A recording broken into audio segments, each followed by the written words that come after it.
بسم الله الرحمن الرحيم الحمد لله رب العالمين والصلاة والسلام على أشرف الأنبياء والمرسلين نبينا وحبيبنا محمد صلى الله عليه وسلم وعلى آله وأصحابه أجمعين ومن تبعهم بإحسان إلى يوم الدين أما بعد فمرحبا بكم إخوة وأخوات في هذه القناة وحياكم الله جميعا. إخوة وأخوات, dans la chaîne Écoute d'Arabe, dans le DAS précédent, on a vu les lettres de prolongation.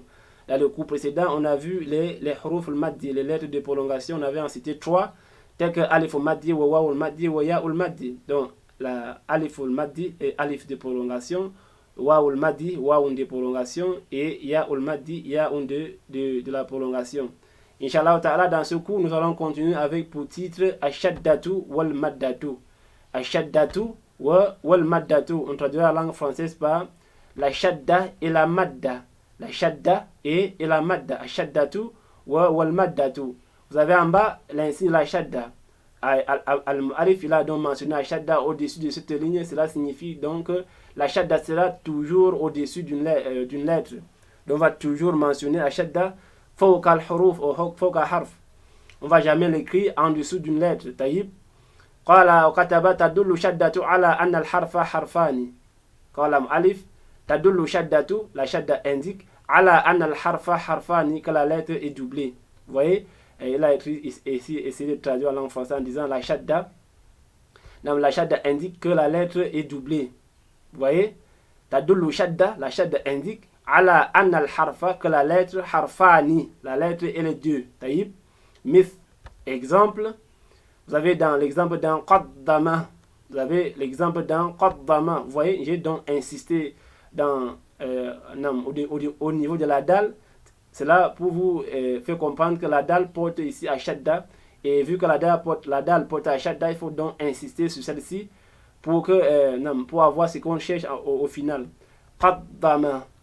Donc, qala bayna qawsayn tuqra'u, on lit, tuqra'u, on lit, qaddama. Vous voyez, on a écrit deux dalles, on a écrit le mot avec deux dalles. À la lecture, on lira comme si il y avait deux dalles, qad et dama, qaddama. La première dalle porte à sukun et la seconde porte à shadda. Au lieu d'écrire deux dalles, c'est mieux donc de mettre une dalle et mettre au-dessus de celle-ci à shadda. Donc, tadullu shadda ala anal harfa harfani. Donc vous voyez la dalle avec ashadda, cela signifie donc que la dalle est donc écrite doublement. Naqara qaddama.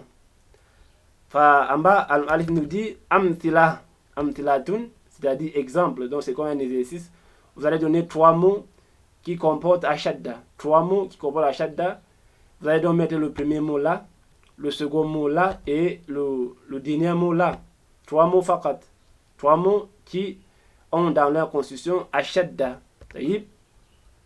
وتدل المادة على ألف محذوف أو محذوفة بعد حمزة. وتدل المادة, la madda quant à elle indique على ألف محذوفة, une alif supprimée بعد حمزة, après la hamza. Donc la shadda indique qu'une lettre est doublée et la madda indique une alif supprimée après la hamza. Myth, exemple. Vous avez l'exemple dans adha, adha. Vous avez au-dessus de la alif ou la hamza, l'insigne de la madda. Donc ce que vous voyez là, c'est la madda qui est au-dessus, c'est pas la fatha. Ce que vous voyez au-dessus de la alif ou la hamza, c'est ce qu'on entend par le madda, c'est son insigne. Taïb. Qala al-alif ay, c'est-à-dire al-haq al-adha. Il a causé le mal ou il a causé le préjudice.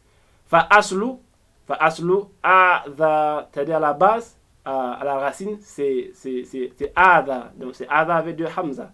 Adha. Bil hamzatayni avec deux hamza. Fa'khudifat thaniya, la seconde a donc été supprimée. Ou la seconde a été supprimée. Takhfifan, pour simplifier la lecture. Donc, à la base, c'est deux hamza. Vous voyez, dans adha, il y a deux hamza. La première porte al-fatha, la seconde porte al-sukun. Qala bil hamzatayni, on a écrit le mot avec deux hamza. Fahudifat thaniya, on a donc supprimé la seconde, c'est-à-dire la seconde ici, c'est qui porte à sukun. Et pour takhfifan, pour rendre la lecture fluide. Et en supprimant la seconde, on va donc enlever la fatha qui est au-dessus de la première et on va donc mentionner l'élément ou l'insigne la shadda, afwan de la madda. Taïb. وقال أيضا, il a aussi dit ici en bas, amtilatun, exemple. Vous allez aussi donner 3 mots qui comportent l'insigne là, c'est-à-dire 3 mots qui comportent al-madda.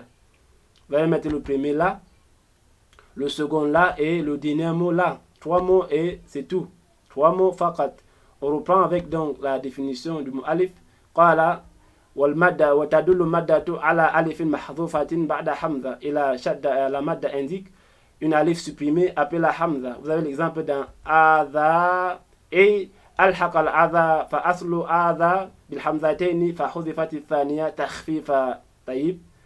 Donc la shadda indique la madda indique une alif supprimée après la hamza, et vous avez l'exemple dans adha et al-haq al-adha, c'est-à-dire il a causé le mal, il a causé le préjudice. Fa asl adha, c'est-à-dire qu'on a à la base c'est adha avec deux hamza et bi hamzatayn kama qala mu'allif. Fa hudhifat ath-thaniya, la seconde est donc supprimée, takhfifa, pour simplifier, pour faciliter la lecture. On va donc s'arrêter là pour aujourd'hui. Hayyakumullahu ikhwa wa akhawat. Wassalamu alaikum wa rahmatullahi wa barakatuh.